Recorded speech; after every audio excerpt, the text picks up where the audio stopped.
Magandang umaga po sa ating lahat.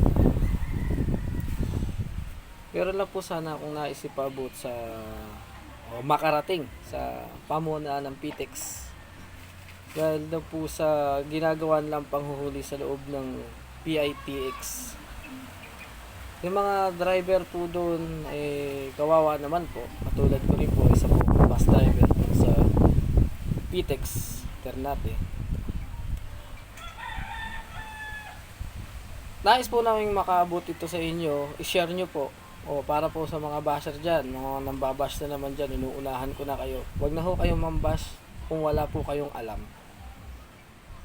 Magagaling po kasing magbash yung mga walang alam eh. No.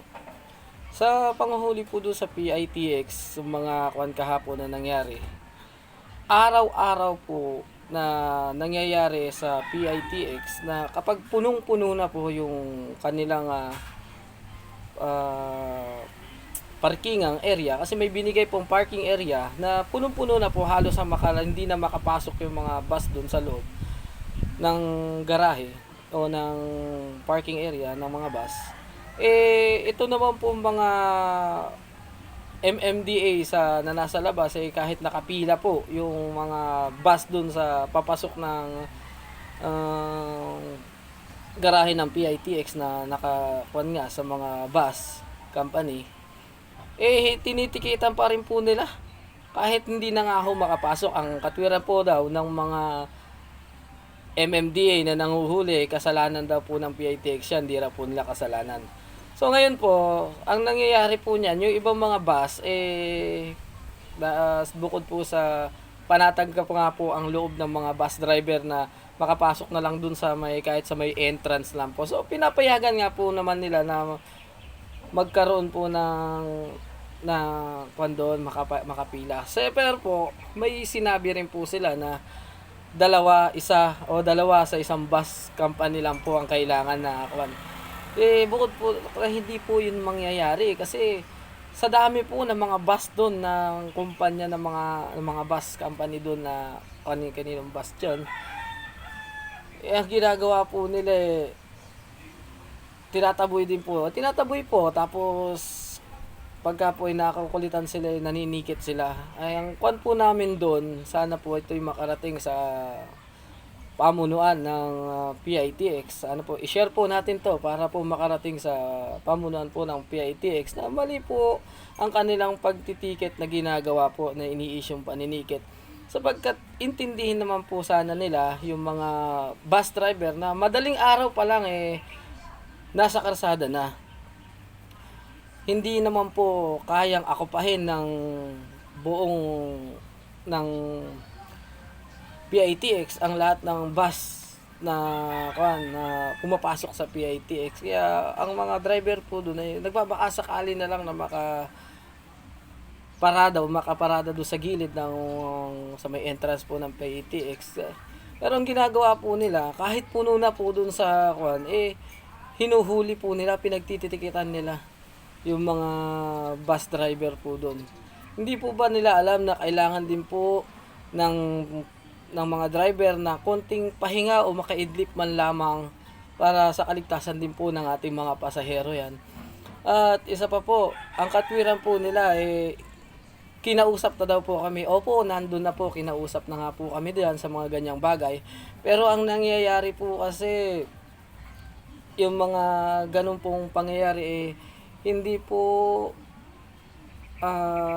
magiging maayos kasi ang nais po kasi daw nila dalawa lang daw po sa isang sa kampanya ang kailangan na nandoon sa entrance na yun. Pero hindi po mangyayari po. Araw-araw po na mangyayari yun na panghuhuli nila. Dahil nga po wala pong sapat na kapasidad na ibinigay ang PITX para sa garahe po o paradahan o parking area ng mga bus company sa PITX. Ganun po ang ginagawa po nila. Hindi po namin alam kung saan lulugar. Hindi po namin alam kung saan po kami pupwesto pagka puno na po yung PITX parking.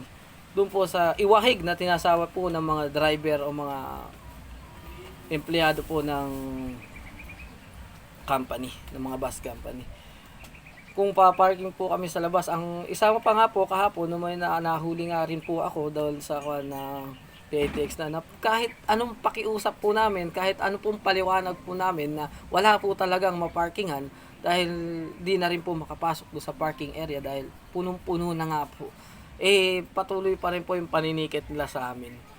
Hindi ko po alam kung marunong bang mapakiusapan tong mga nasa PITX na to. Baka turuan po sila. Dahil, andun na po tayo. Naiintindihan po namin na may trabaho din po ang ginagawa nyo. Pero sana naman po, i-consider nyo po, tingnan nyo po yung mga nangyayari sa PITX dun sa garahe. Sa garahe ng PITX. Ano ho? Wag naman po sana puro yung sa atin na lang ang iniisip natin. Maging bukas din po sana ang ating isipan. Dahil kung lagi nyo pong sasabihin dyan na yung garahe po, meron namang garahe, hindi nga po makapasok. Araw-araw din po mangyayari yung ginagawa nyong panghuhuli sa mga bus driver dyan sa Maykuan dahil wala naman po talagang mapaparkingan ng maayos. Lalo't pag tanghali na po, mabagal po ang pila.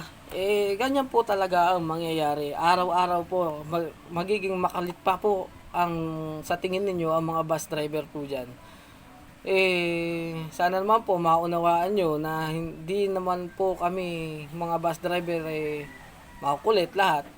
Kapagkat lalo na po yung mga kumpanya na nasa kumpanya ng mga empleyado, hindi naman po kami ang may sagot sa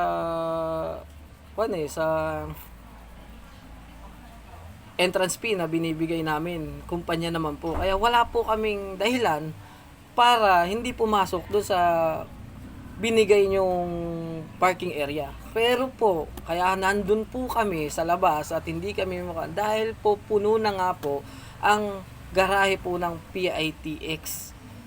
Sobrang dami na po, hindi po kaya ng ibinigay nyong garahe na akupahin ang lahat ng mga bus na pumapasok sa PITX. Sana naman po ito po ay mabigyan ng pansin ng pamamahala ng PITX. Wag naman po sana maging matigas ang inyong mga puso. Kami po ay naghahanap buhay din. Araw-araw niyo rin po kami titiketan. Paano naman po ang para sa pamilya namin? Kayo po mga nandyan na naninikit sa PITX, sasabihin niyo po na kayo naman din po ay matatanggal sa kwan. Alam niyo po, isa lang po ang kwan natin dyan Kung talaga po na kayo ay nakikisama rin sa amin, hindi po ganyan ang magiging ugali po natin. Kung hindi sasabihin niyo po na matatanggal po kayo, kung kayo po ay may paninindigan sa inyong mga sarili, hindi po ganyan ang magiging attitude po natin. Katulad kahapon, may nakikiusap na po kami kahapon dyan. Ang sabi po sa amin, yung isa pong driver po namin na sinasabi, paano po, kung ano po ang gagawin natin, ang pinakamagandang gawin natin. Kung doon po ay puno na talaga at wala nang makakuan, ano po ang sagot po nila? Umikot-ikot po, iikot-ikot po ang bus. Paano po kung ang pila po namin hapon pa makakaalis yung bus o napakahaba po nung pila.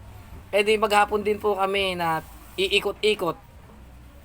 Walang pahinga ang driver. Iikot-ikot po namin yung bus bukod sa diesel, pahinga ng driver. Baka iyon pa po yung maging sanhi ng aksidente. Di pa po. Hindi po tama yung katwiran na iikot-ikot daw po yung bus. Paano po? Ano po? Sana mabigyan ng pansin ito ng pamunuan ng PITX. At sana po i-share po natin to mga kabaro.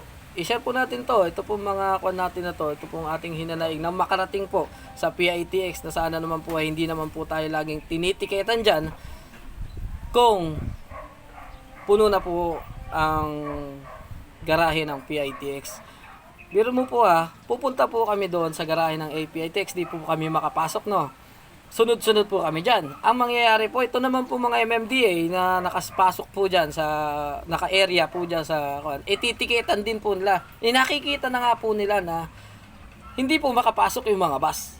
Ngayon, mayroon po akong nabalita no, na sabi sa akin na kasama kong driver diyan na wala daw po di na po nila kasalanan yon nung mga naninikit na yan. Kasalanan daw po yan ng PITX. So, kahapon ho, ang nangyari din, nung nando po kami sa entrance para nakaparada at alam po namin dapat nga po sana safe na po yung mga bus driver doon sa area ng PITX doon sa sakupan. Ang nangyayari po yung PITX naman po ang naninikit sa amin. Kaya saan po kami lulugar? Sabay po silang naninikit. Hindi po namin alam kung saan po kami dapat lumugar. Sana ho mabigyan nito ng pansin ng pamunuan ng PITX at nang mabigyan naman po kami ng tamang lugar o tamang garahe o malaking garahe para maiakupa lahat ng mga driver o ng mga bus sa PITX. Kayo na sana ho ay makarating sa inyo at mabigyan niyo po ito ng solusyon. Salamat po sa inyong lahat.